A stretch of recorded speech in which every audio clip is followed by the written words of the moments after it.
বিসমিল্লাহির রহমানির রহিম। ভাই ও বোনেরা, যে যেখান থেকে আমাকে দেখছেন এবং শুনছেন, আপনাদের সবাইকে আমার সালাম, আসসালামু আলাইকুম। আশা করি আপনারা ভালো আছেন, আমিও ভালো আছি।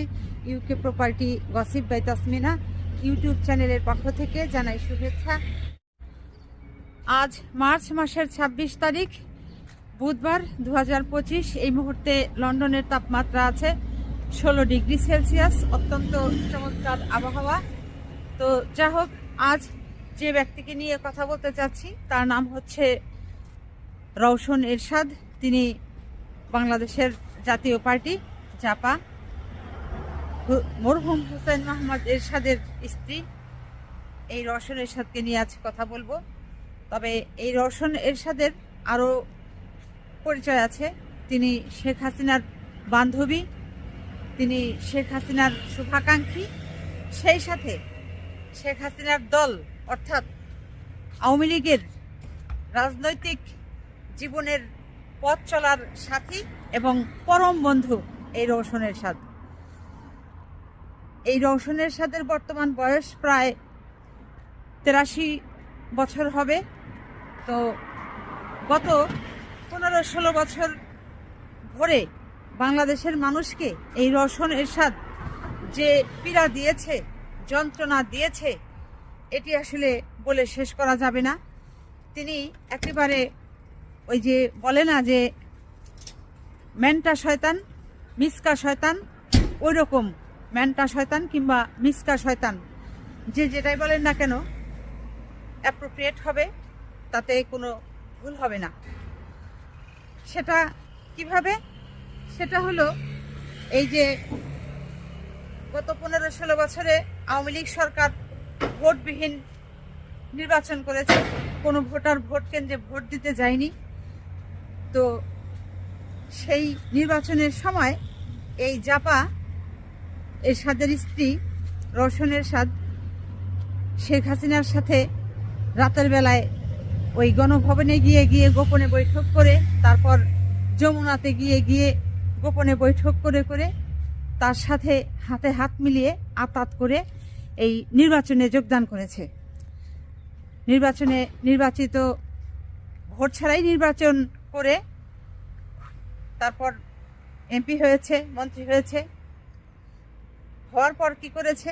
দেশের অর্থ সম্পদ লুটপাট করেছে, দেশের অর্থ অবৈধভাবে বিদেশে পাচার করেছে। এই হচ্ছে রওশন এরশাদ।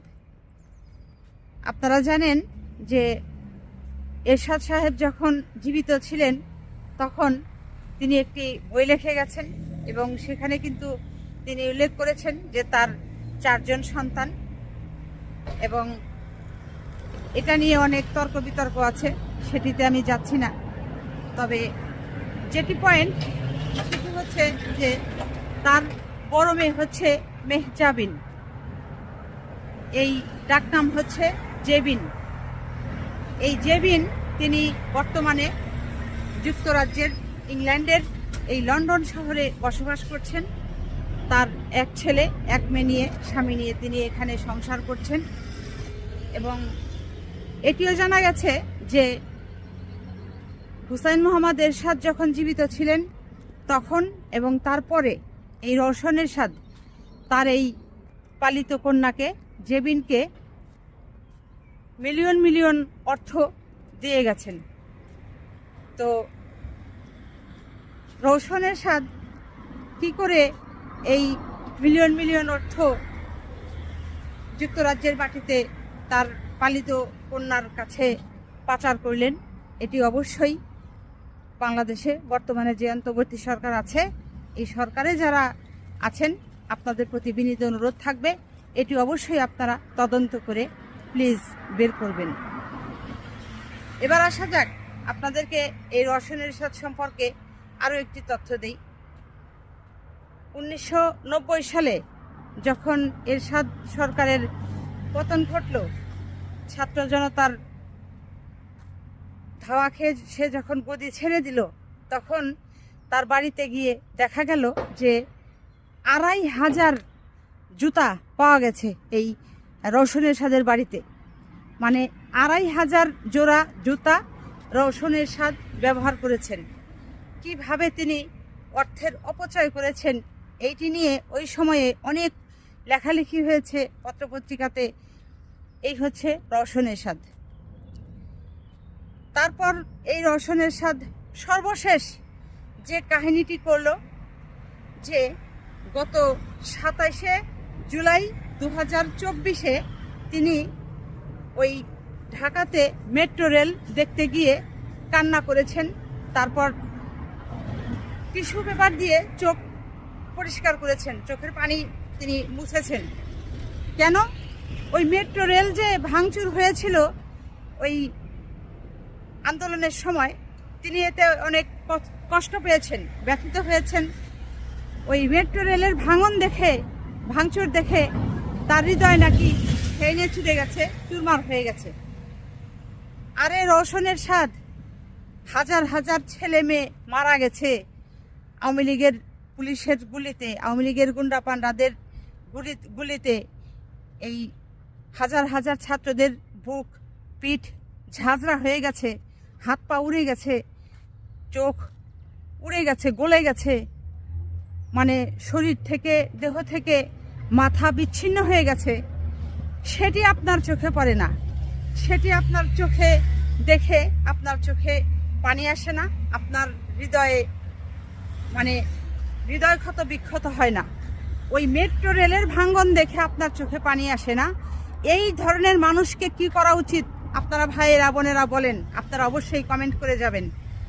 যে এই রওশন এরশাদকে এখন পর্যন্ত গ্রেপ্তার করা হয়নি, অতি দ্রুত আপনারা আওয়াজ তুলুন যে এই মিসকা শয়তান এই রওশন এরশাদকে আগামী 24 ঘন্টার মধ্যে বাংলাদেশের জনগণ গ্রেপ্তার দেখতে চায়।